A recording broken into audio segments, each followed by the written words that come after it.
मेरठ हैं। हिंदी के साथ साथ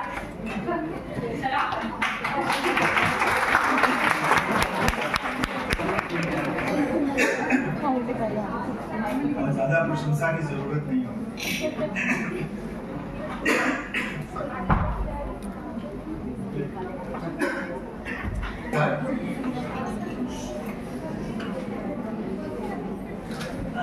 आज यहाँ अध्यक्षता कर रही प्रोफेसर सुधा सिंह जी, हमारे बड़े भाई प्रोफेसर दुर्गा प्रसाद गुप्त जी, प्रोफेसर वंदना झा जी, लोकेश जी, पूनम जी, विभाग के सभी सदस्य और महाविद्यालय के तमाम शिक्षक साथी, प्रिय विद्यार्थी। लोकेश जी ने जब बात की थी, मैंने पूछा क्या विषय रखेंगे, उन्होंने कहा कि सर कुछ चाहते हैं कि गंभीर चर्चा हो और विमर्शों की समकालिकता पर कोई बातचीत हो। मुझे अच्छा लगा, उन्होंने बताया किन किन से बात हुई है और सब लोग हैं। मित्रों, इस समय हम लोग जिस कालखंड में हैं, अभी संचालन करते हुए मैडम बता भी रही थी, कई बड़े विद्वानों को उद्धृत करते हुए, हमारे गुरुजनों को उद्धृत करते हुए बता रही थी, अब एक पृष्ठभूमि बना रही थी। लेकिन हम लोग जिस दौर में हैं, ये विमर्शों का ही दौर है। चारों ओर विमर्श हैं और तरह तरह के नए नए विमर्श भी सामने आते चले जाते हैं। कई बार जिनके बारे में लोग नहीं सोच रहे होते हैं, ऐसी चीजें भी हमारे सामने आती रहती हैं। और एक शिक्षक के रूप में जब हम लोग विचार करते हैं और देखते हैं, तो इसे हल्के नोट पर अगर शुरू करूं, तो हम लोग जब पीएचडी जांचते हैं आजकल, तो 10 में से 6 पीएचडी विमर्शों पर आती है। कम से कम अगर 10 पीएचडी आई, तो उसमें से 6 विमर्शों पर केंद्रित होती है। इसे आप चाहें तो बहुत पॉजिटिव ढंग से ले सकते हैं, अगर आप चाहें तो इसको आलोचनात्मक विवेक से भी देख सकते हैं कि पूरा दौर जो है वो विमर्शों के इर्द गिर्द है। और विमर्शों ने एक काम और भी किया है कि पुराने साहित्य को भी नए ढंग से पढ़ने की एक चेतना दी है, एक रास्ता दिया है। मैं इसको सकारात्मक और नकारात्मक अगर दोनों पहलू सामने रखना चाहें तो दोनों रख सकते हैं। सकारात्मक यह है कि जब आप विमर्शों पर बात करते हैं तो नए से जुड़ने की चाहत आप में आती है, कुछ नया होना है, कुछ नया करना है, इस ओर आपकी दृष्टि जाती है। और इस नएपन का नतीजा होता है कि हम पाठ्यक्रमों में बदलाव करते हैं। एक शिक्षक के तौर पर हम सोचते हैं कि नई चीजें क्या लाएं, क्या चल रहा है। चेतना के धरातल पर भी बहुत सारा बदलाव होता है।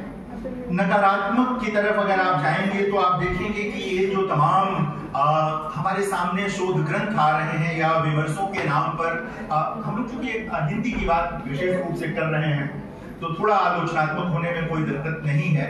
तो वहां पर अध्ययन का बहुत अभाव दिखता है।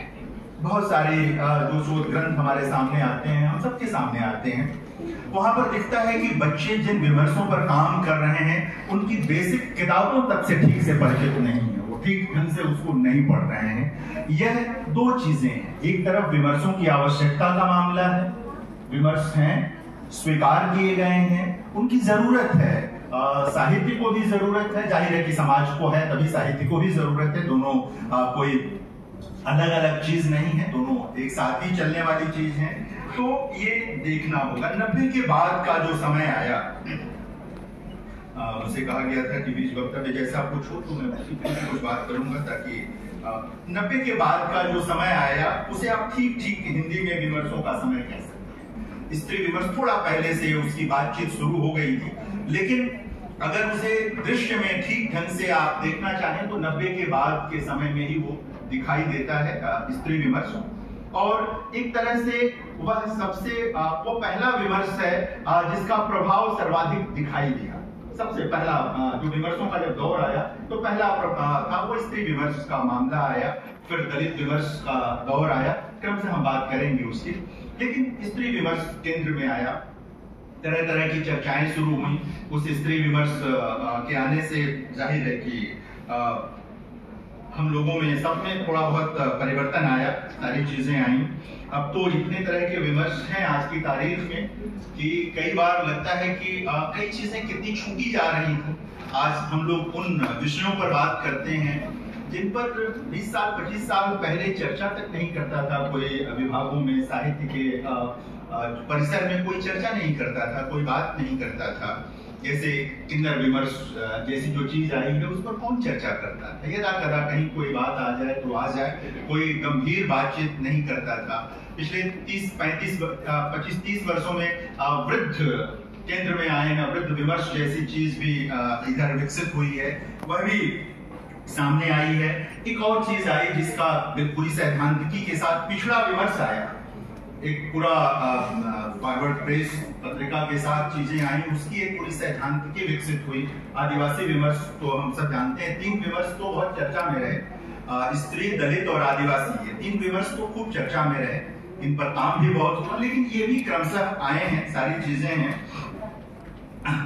अगर हम स्त्री विमर्श की बात करना शुरू करें सबसे पहले और उसकी समकालीनता की बात करना चाहिए, देखिए एक चीज तो आता है कि सारे विमर्श ही समकालीन हैं।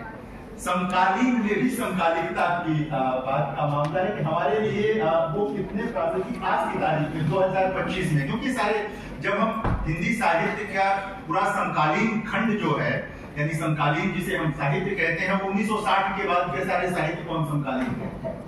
सुविधा के लिए कुछ लोग 1980 कहते हैं, लेकिन अगर आप व्यापक विभाजन में जाएंगे तो समकालीन कविता या समकालीन कहानी का दायरा 1960 से शुरू हो जाता है। और उसमें ये अलग चीज है कि उसमें कई धाराएं हैं, कई वैचारिकी है, विचार सरणियां हैं, वो एक अलग मसला है, लेकिन समकालीन का दायरा आता है। तो सारे के सारे विमर्श हैं समकालीन ही। लेकिन प्रश्न यह है कि जो मुझे लगता है कि आयोजकों के मन में होगा कि ये जो विमर्श हैं आज की तारीख में, जो इनका मूल असर क्या पड़ रहा है, किस तरह से ये हमारे साहित्य को, हमारी चेतना को, हमारे समाज को प्रभावित किस तरह कर रहे हैं, कैसे चीजें बन रही हैं। मुझे लगता है कि कहीं न कहीं जहन में ये चीज होगी।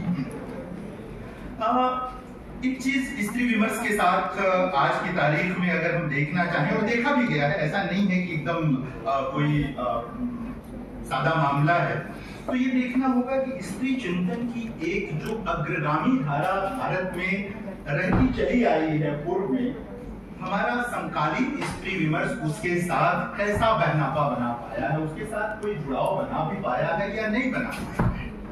आज जब हम समकालीन साहित्य पर बात करते हैं और पश्चिम की वैचारिकी, मैं उसकी कोई आलोचना नहीं कर रहा हूँ, जरूरी चीज है, देखिए खिड़कियां तो खुली ही रहनी चाहिए, वो सारी चीजें कितनी बार आंडाल, अक्क महादेवी और हिंदी में मीरा, ये तमाम जो पृष्ठभूमि है, और इनको याद करने के साथ साथ हम किस तरह से चीजों को जोड़ते हैं और उस पूरे, कितनी देर बोलना है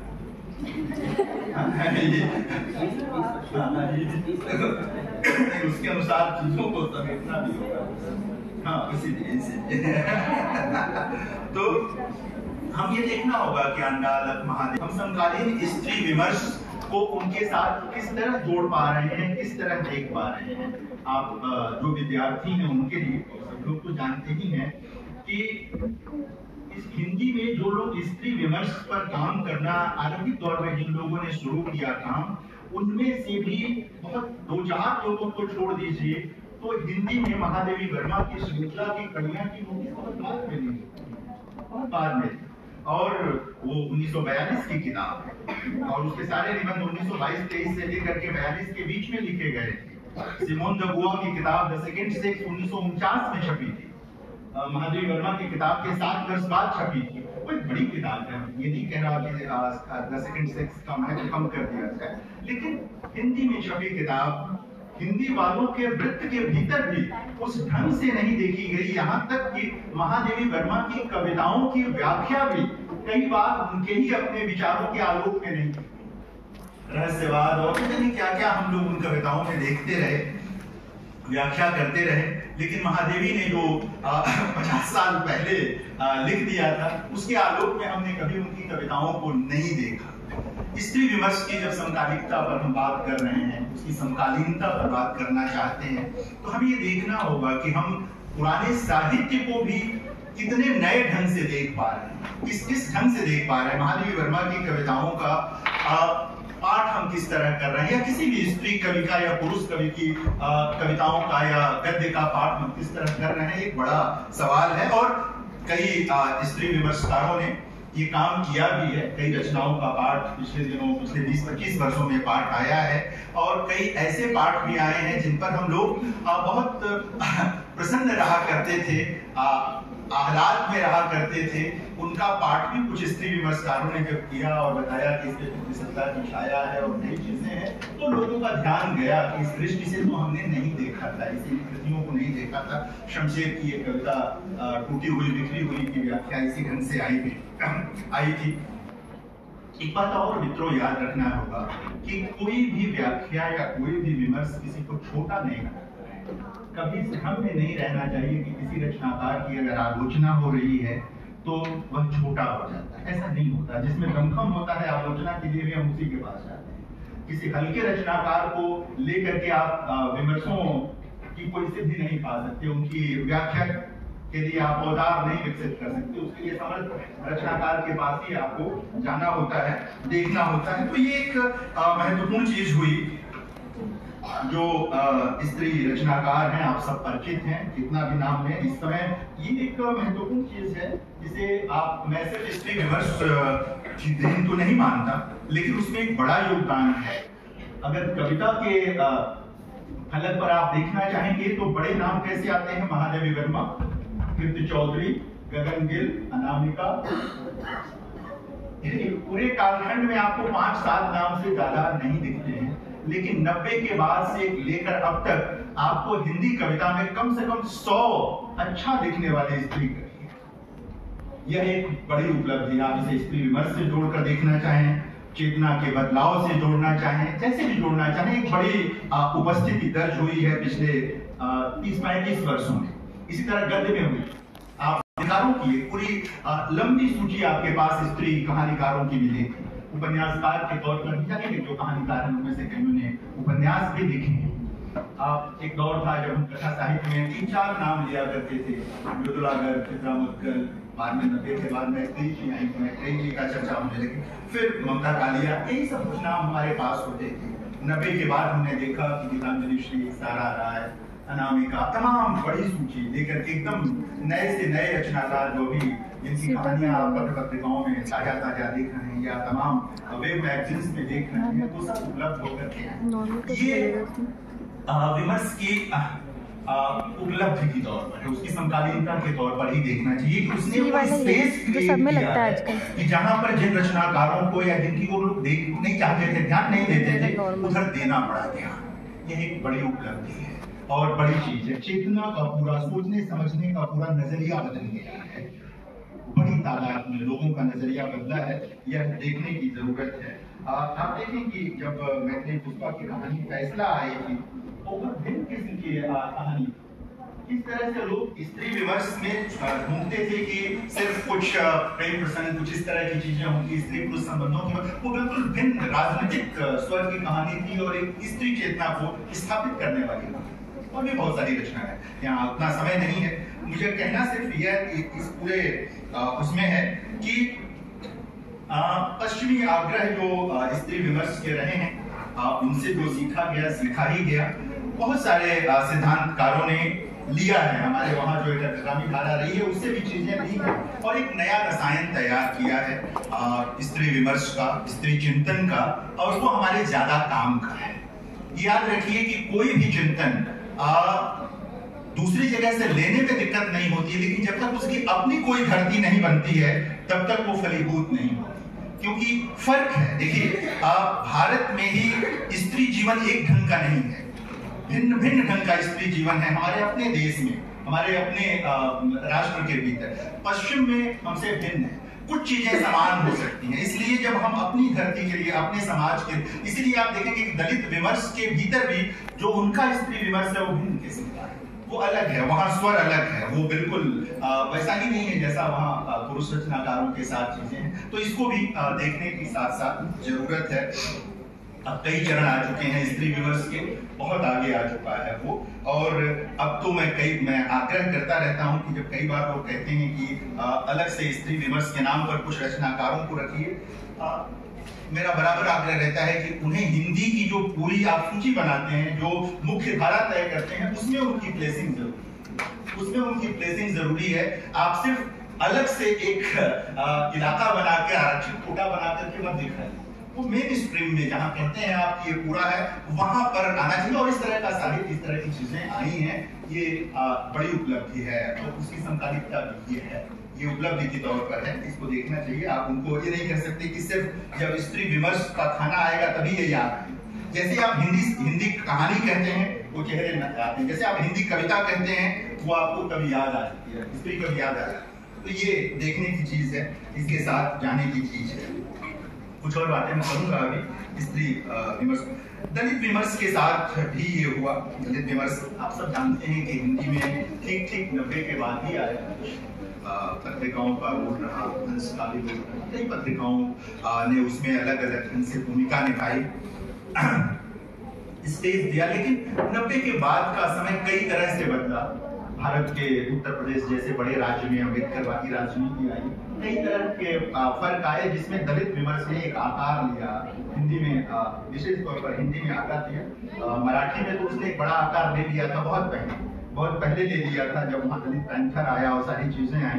तो यहाँ ये हुआ कि जो दलित साहित्य आया, जो दलित विमर्श के आलोक में जो साहित्य आया आरंभिक तौर पर, और ऐसा होता ही है, ये कोई नई बात नहीं कि आरंभिक तौर पर जब भी कोई विमर्श आएगा, क्योंकि एक लंबे दमन के विरुद्ध वो आता है, एक लंबे दमन की आलोचना प्रत्यालोचना करता हुआ ही कोई विमर्श सामने आता है, तो उसमें आक्रामकता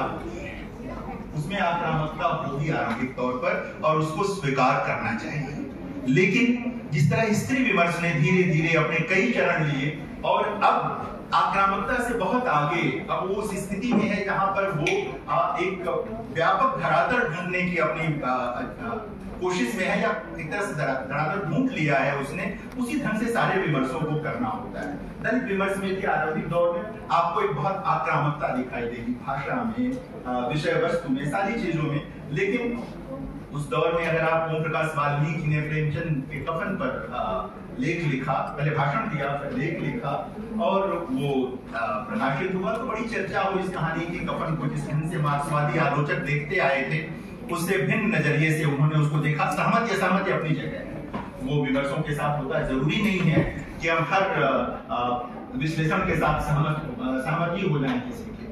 तो वो आया, लेकिन उन्हीं ओम प्रकाश वाल्मीकि ने ठाकुर का कुआं कहानी पर जब बात की तो बहुत प्रशंसात्मक थे, लोगों का स्वर बदला। मराठी के एक बड़े रचनाकार राजा ढाले ने बहुत संतुलित लेख लिखा प्रेमचंद को लेकर के, और अभी भी प्रेमचंद के साथ एक क्या कहेंगे कि लगातार संवाद है दलित साहित्य का। सिर्फ प्रसंगवश में बता रहा हूँ कि जो एक आक्रामकता होती है, प्रेमचंद के साथ उनका गहरा संबंध, लगातार प्रेमचंद से संवाद करते हैं लेकिन आलोचनात्मक विवेक के साथ आते हैं, एक रहता है।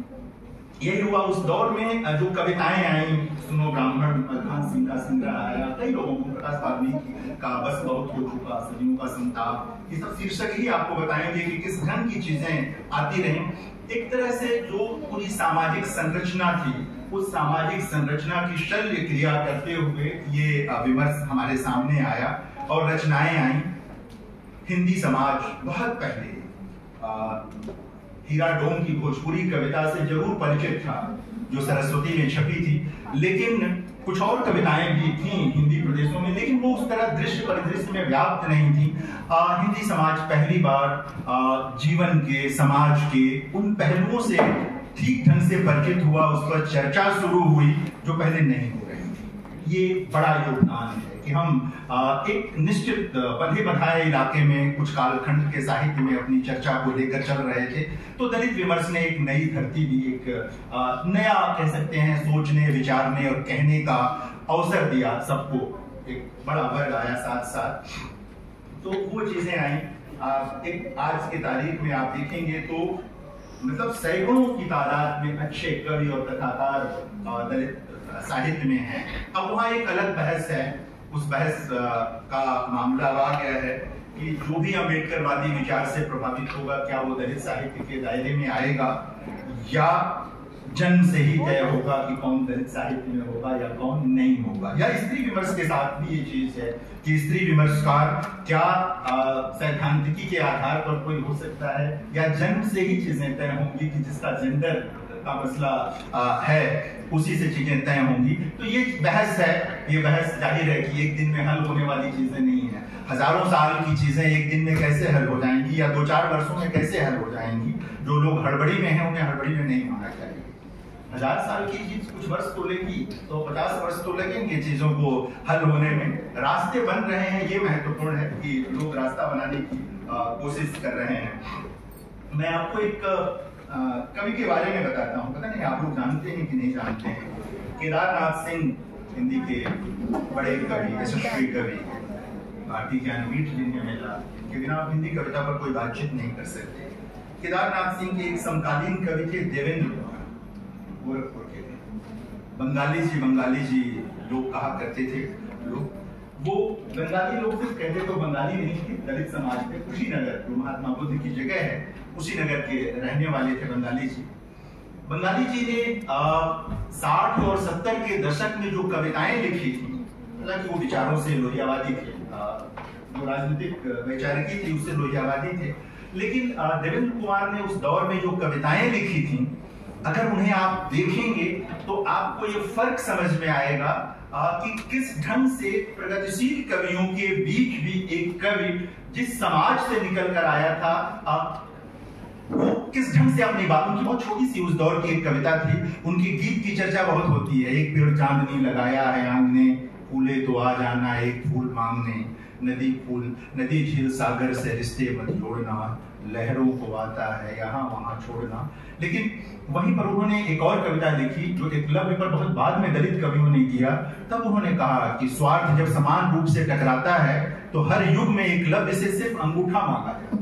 ये 60s की कविता थी देवेंद्र कुमार की। उस दौर में उन्होंने जौहर पर कविता लिखी और लिखा, और रानियों का जिक्र करते हुए उन रानियों ने जौहर के बदले अगर युद्ध करना तय किया होता तो हमारा इतिहास कुछ और। उस दौर में उनकी एक कविता है जिसे जरूर आप सबको पढ़ना चाहिए, कोठ का बांस। उनकी एक कविता है, सबको पढ़ना चाहिए। जिन लोगों की भी दलित साहित्य में दिलचस्पी है उनको भी कोठ का बांस। उस कविता जहां खत्म होती है, कोठ का बांस पता नहीं आप लोग जानते हैं कि नहीं। बांस जो होता है कोठ का, उसको जहां से आप काटेंगे वहीं से फिर वो निकलता है, वहीं से उसका नया निकलता है।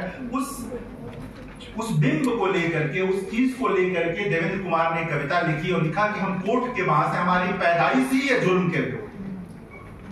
पूरा उस दौर में जब हिंदी में दलित चेतना, दलित साहित्य की कोई चर्चा नहीं थी, तब देवेंद्र कुमार ने ये कविता लिखी थी। कहना मैं यह चाहता हूं कि अंतरधाराएं लगातार बनी रहती हैं। जिस तरह मैं स्त्री विमर्श के समय के लिए कह रहा था कि पीछे से एक अग्रगामी चेतना रही है, तो दलित साहित्य के भीतर की भी कुछ अग्रगामी चेतनाएं रही हैं। वो सही है कि वैचारिक रूप से अम्बेडकरवादी नहीं होंगे, लेकिन चेतना के धरातल पर वो चीजें चलती चली आई हैं।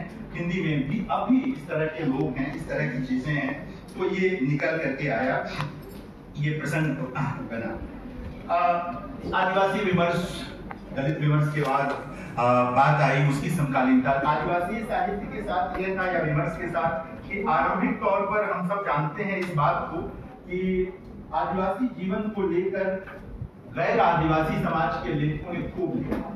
मैलांचल में तो बहुत पहले रेणु ने जो है उस चेतना को दिखाया आजादी के तुरंत बाद के वर्षों में, और एक तरह से वो रेखांकित करने लायक चीज है कि आजादी के तुरंत बाद के वर्षों में कि आदिवासी चेतना का जो विस्तार हो रहा था उसे रेणु ने रेखांकित किया था मैलांचल में। और भी कुछ लोगों ने अन्य, तो आपको 2 दर्जन से ज्यादा बड़ी रचनाएं मिलेंगी जो आदिवासी जीवन पर केंद्रित है। लेकिन 90 के बाद और खास करके 2000 के बाद बड़ी संख्या में आदिवासी समाज के भीतर से रचनाकार आए और चारों ओर से आए, चाहे झारखंड का इलाका हो, चाहे छत्तीसगढ़ का इलाका हो, चाहे राजस्थान का इलाका हो, चारों तरफ आदिवासी समाज के रचनाकार आए और उन लोगों ने चेतना का एक और धरातल हमारे सामने रखा। अभी तक हम जेंडर और कास्ट की बात कर रहे हैं, जेंडर और कास्ट उन्होंने इससे अलग मनुष्य होने के दर्जे की बात की कि मनुष्य होने का दर्जा जो है वो जेंडर और कास्ट से जुड़ा हुआ, लेकिन अलग से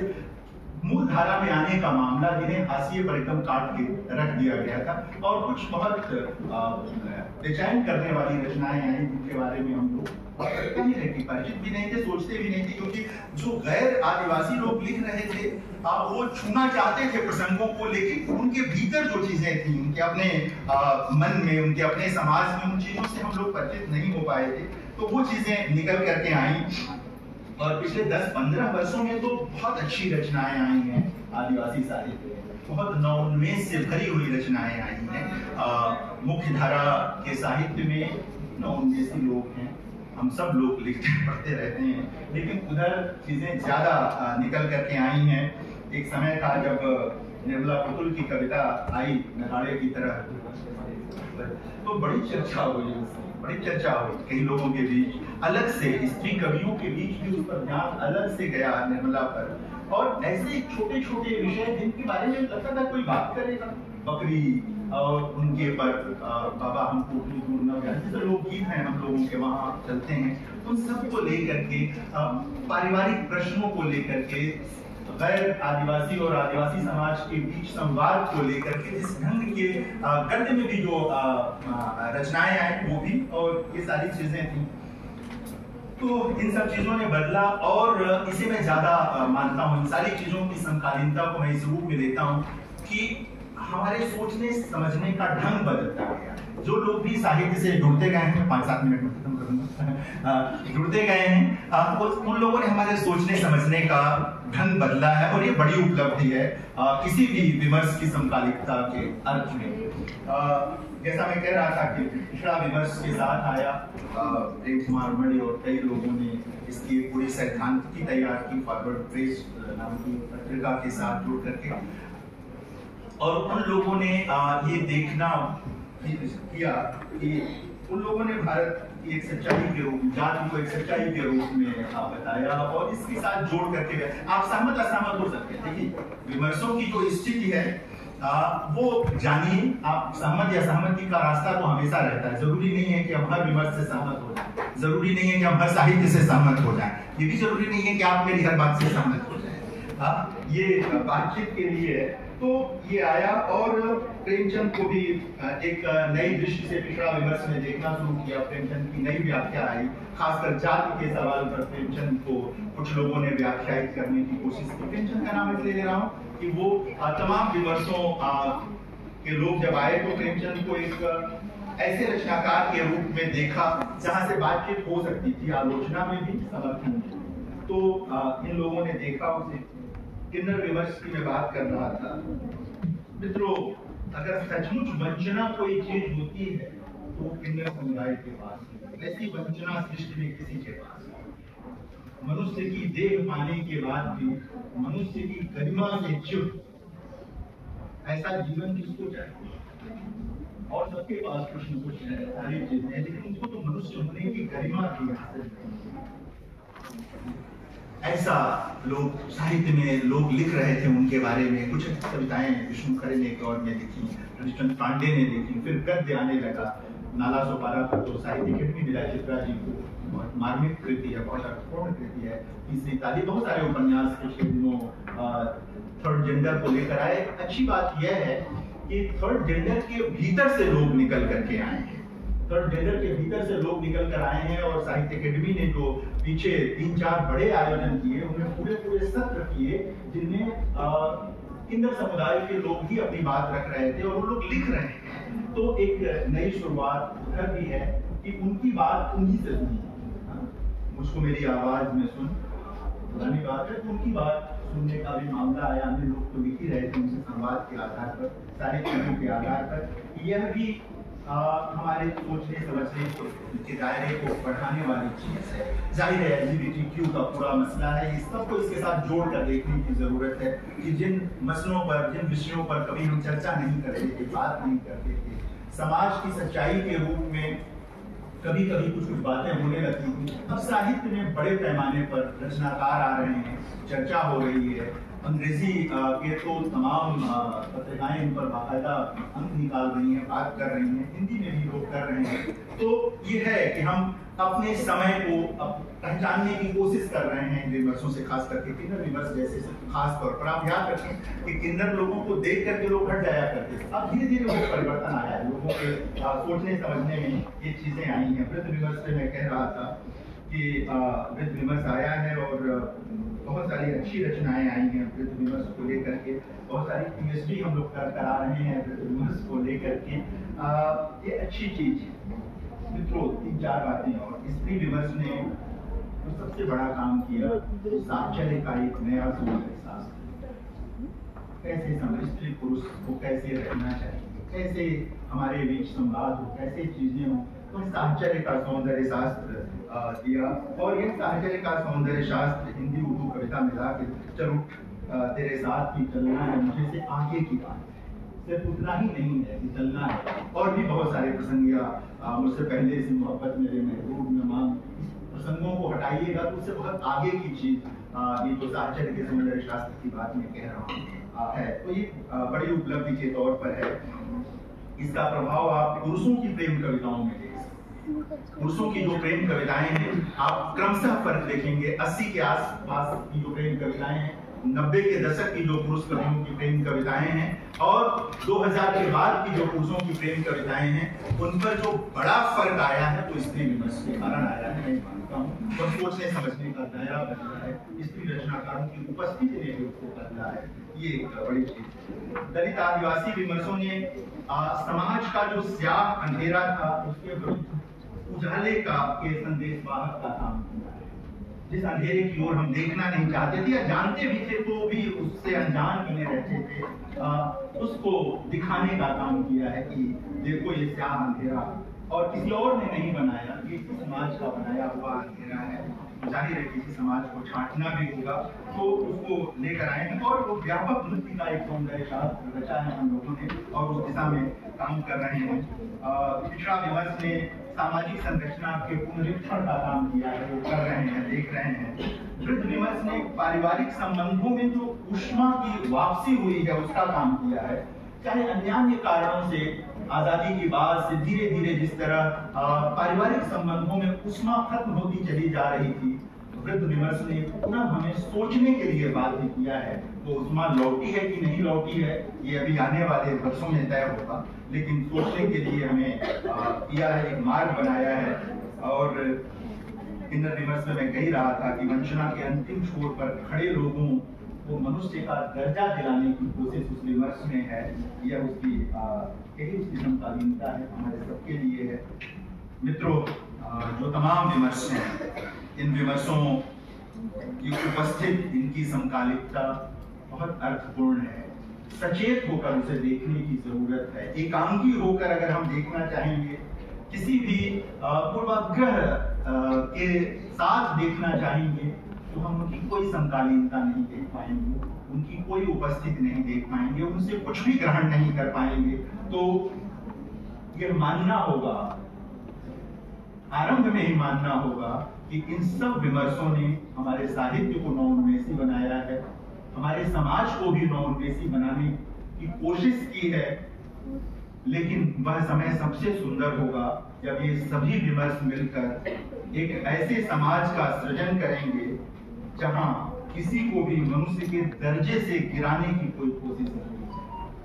वो सबसे बेहतर दिन होगा। अलग अलग विमर्श अपनी सुंदरता में ही रह जाएंगे, जब सारे मिलेंगे तो सृष्टि की सुंदरता की रचना करेंगे। मैं बहुत आभारी हूँ आप सभी।